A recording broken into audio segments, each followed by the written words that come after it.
Today I will be discussing how social media affects the mental health of teenagers ages 13 to 17 years old. The concept of social media was first invented in 1997 as a source of connection for users to communicate with friends and family and even gather groups of people who share common interests.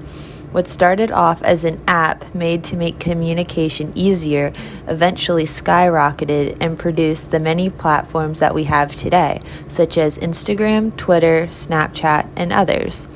Social media can be a positive way of staying connected to loved ones, joining groups, keeping up with events happening around the world, sharing information, and using social media for work. Along with all the good things that social media brings comes a long list of downsides that are affecting its users. It's made bullying more convenient in the form of cyberbullying. It can make its users feel alone and excluded. It can set unrealistic beauty standards for what a body should look like and strips away the thought of natural beauty. With the time spent scrolling, it could also lead to an addiction that could lead to a loss of sleep. A source of fake information could be spread in the form of marketing campaigns, advertisements, and even rumors. Lastly, and most importantly, it can lead to a down spiral of effects on mental health, such as, but not limited to, depression, anxiety, fear of missing out, loneliness, self-harm, and suicidal thoughts. From the ages of 13 to 14 and 15 to 17, the use of different platforms continues to increase as children are getting older. This is leading to 13% of children developing depression and 32% reporting anxiety. As people are getting older, 33.7% of people ages 18 to 25 are reporting that they have some form of mental health issue. The big question is, who is this presentation for and how can they help? The answer to the question is the parents. Parents who are concerned that their kids may be on social media for too long during the day can take steps to break the habit and learn about social media in the process. First, it's important to recognize just how vulnerable and sensitive the brain is to the type of features that are created by social media platforms, especially for how it can affect the brain of a child.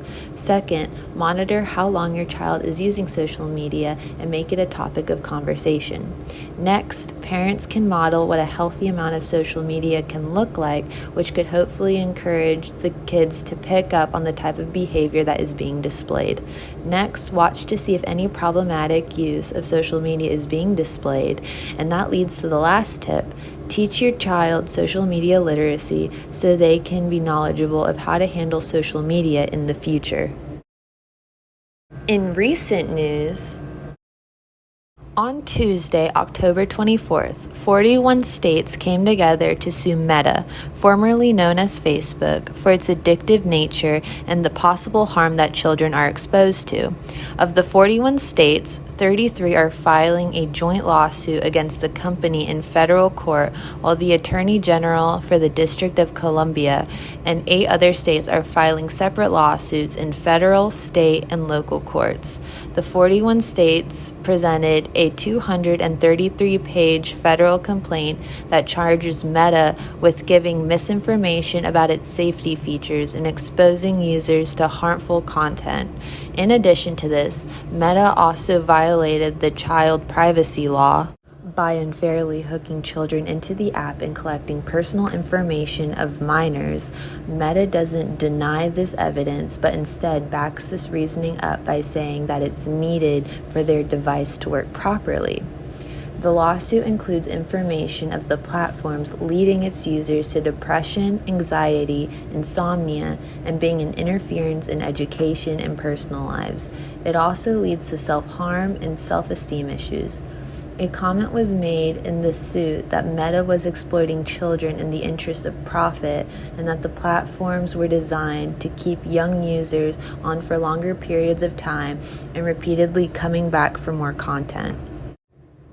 California Attorney General Rob Bonta made the comment stating, "Our bipartisan investigation has arrived at a solemn conclusion. Meta has been harming our children and teens, cultivating addiction to boost corporate profits." The benefits of limiting or quitting social media include having an increase of time during the day to spend with friends and family or enjoying a hobby along with your increase of productivity.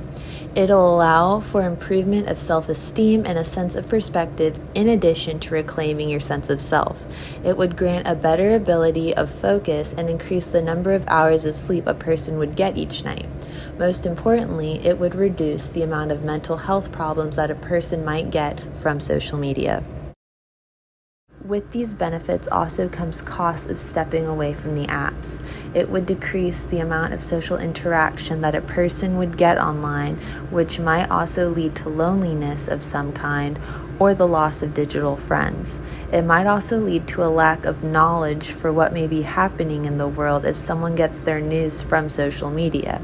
It could perhaps affect a person's career if they use social media as a way to promote themselves or their brand. Lastly, and maybe the least important, it could leave a person feeling left out of trends happening online. There is a variety of ways people can spend their time instead of using social media platforms. A person could start a new hobby and learn something new with their free time. Volunteering and helping the community is an effective way to spend time, and it's for a good purpose that will also impact other lives. Journaling is effective in expressing a person's emotions and thoughts and is a lot more freeing and personal than expressing how you feel online. Keeping with the book theme, putting time into reading a book could expand and put your mind at ease. Working out or going for a walk is both good for the mind and body and also acts as a stress reliever by giving you something else to focus on. If you still want the experience of looking at a screen, watching a movie or TV show could be the best idea. Or if all else fails, it never hurts to turn on music and clean, whether it's your house, car, or anything. It works as a great stress reliever and will lead to a positive turnout in the end. Social media can be a great source in bringing people together, but also great in tearing a person apart socially, mentally, and emotionally. Throughout this presentation, we've learned that social media can cause a number of mental health problems. Parents can help in limiting social media consumption in their kids' lives along with their own. States are taking action in fixing social media and how it's being used. Limiting social media can have benefits, but it could also cost their users something as well. And there's many alternatives in how to spend time instead of scrolling through apps. Thank you.